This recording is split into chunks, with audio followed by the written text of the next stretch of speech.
കൊച്ചി തീരത്ത് നിന്ന് 38 nautical mile ദൂരം മുങ്ങിയ MSC എൽസ 3 കപ്പലിലെ 21 പേരെ തീരദേശ സേനയുടെ കപ്പലിലും ക്യാപ്റ്റൻ ഉൾപ്പെടെ 3 പേരെ നാവികസേനയുടെ INS സുജാതയിലും തീരത്തെത്തിച്ചു.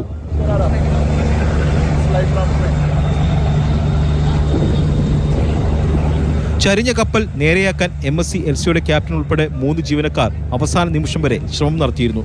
എന്തുകൊണ്ടാണ് കപ്പൽ ചരിഞ്ഞതെന്ന് കമ്പനി നടത്തുന്ന അന്വേഷണത്തിലൂടെ മാത്രമേ വ്യക്തമാകൂ എന്ന് ക്യാപ്റ്റൻ പറഞ്ഞു. Inside problems the vessel.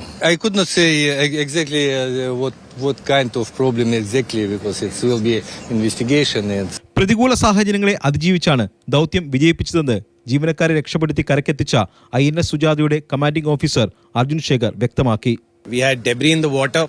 We had containers in the water which made approaching the ship and particularly at night time very difficult. Captain, the first engineer and the second engineer were rescued. They're all safe now. ആകെ 643 കണ്ടെയ്നറുകളാണ് അപകടത്തിൽപ്പെട്ട കപ്പലിൽ ഉണ്ടായിരുന്നത്. ഇതിൽ 40 എണ്ണമാണ് കടലിൽ വീണത്.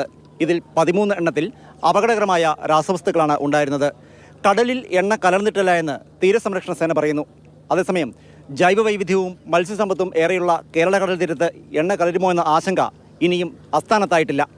കപ്പൽ മുങ്ങിയതിനെ തുടർന്ന് ഉണ്ടായ മലിനീകരണം തടയുന്നതിന് നടപടികൾ ആരംഭിച്ചിട്ടുണ്ട്. ഓൾറെഡി സക്ഷം എന്ന് പറഞ്ഞ ഷിപ്പ് ഓൾറെഡി അവിടെ ഉണ്ട്.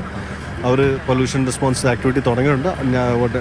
ഞാൻ അറിയുന്ന വേറൊരു ഷിപ്പോട് ആ ഏരിയയിലോട്ട് പൊല്യൂഷൻ റെസ്പോൺസ് പോകുന്നുണ്ട്. അതുപോലെ കോസ്റ്റ് ഗാർഡിൻ്റെ ഡോണിയറും ഈ പൊല്യൂഷൻ ഇതിൽ പോകുന്നുണ്ട്. കപ്പൽ നിന്ന് ചോർന്ന എണ്ണപ്പാട തീരത്ത് ഭീഷണി ഉയർത്തുന്ന സാഹചര്യം നേരിടാൻ സംസ്ഥാന മലിനീകരണ നിയന്ത്രണ ബോർഡ് നടപടി തുടങ്ങി.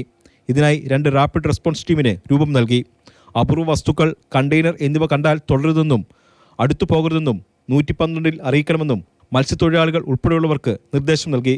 കപ്പൽ മുങ്ങിയ സ്ഥലത്ത് നിന്ന് 20 നോട്ടിക്കൽ മൈൽ ദൂരത്ത് ആരും മത്സ്യബന്ധനം നടത്തരുതെന്നും നിർദ്ദേശമുണ്ട്. അതീവ ജാഗ്രതയോടുകൂടി ആ കാര്യങ്ങൾ നോക്കിയാണ് കൃത്യമായി അതിൽ കണ്ടെയ്നർ മാറ്റുന്നതോടൊപ്പം സുരക്ഷാ സംവിധാനങ്ങൾ ജീവനക്കാരെ ആകെ രക്ഷപ്പെടുത്തുന്ന രൂപത്തിലേക്ക് എത്തിച്ചേർന്നു.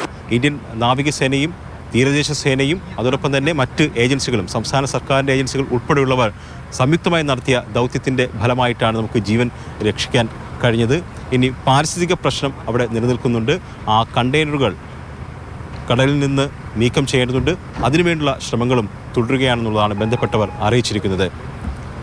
മനോജ് മാടശ്ശേരിക്കും പ്രദീപ് ജോസഫിനും ജോയ്സിയാനൊപ്പം എസ് അരുൺ ശങ്കർ, മാതൃഭൂമി ന്യൂസ്, കൊച്ചി.